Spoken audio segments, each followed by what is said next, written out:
Rob, good morning. A lot of speculation too as to when we might see Luke Shaw in this tournament. What can you tell us? I think there are real doubts about whether Luke Shaw will play any football at this European Championships, you have to say. Look, the sunshine is out for England's first full training session with the entire squad since that disappointing draw with Denmark. 25 members of the 26-man squad are out there, but Luke Shaw is not among them. Now, that's really significant. Let's explain this to you. He didn't take any part in training on the grass yesterday with the rest of the group, even when there are only 10 players out there, the players that hadn't featured in the draw against Denmark in Frankfurt. Luke Shaw was expected to train but didn't, was carrying out his own personal programmes indoors. The same again today. He wasn't out on the grass for the matchday -1 training session, as we call it, the important one when England do all of their tactical preparation for the game. So that's 3 senior, fully fledged training sessions for England that Luke Shaw has not been involved with now. And look, you have to say, real doubts that he will be able to play any part in England's final Group C game against Slovenia on Tuesday night. And I say as well, real doubts now whether he can play any part in the tournament. I wouldn't be surprised if we were to get a message from the FA at some point, maybe later today, maybe tomorrow, who knows, saying that Luke Shaw is flying home.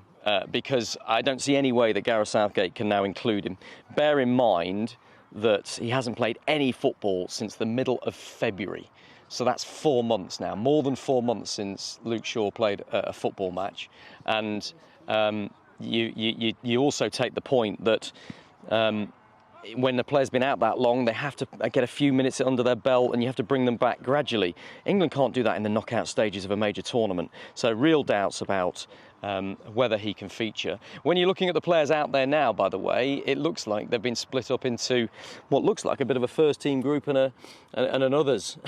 Now, it isn't, but it is that group you're looking at there, largely the players that played and started the game against Denmark.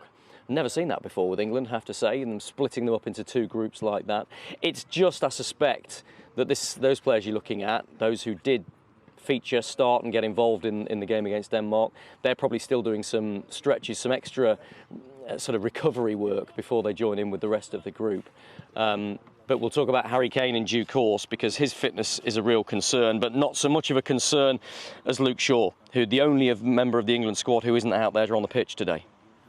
Rob, I appreciate a lot of this is speculation at the moment as to whether Luke Shaw will take any part in the tournament. But if he doesn't, it's a gamble that's backfired on Gareth Southgate and makes you think, should there have been someone like a Ben Chilwell or a Tyreek Mitchell in this squad?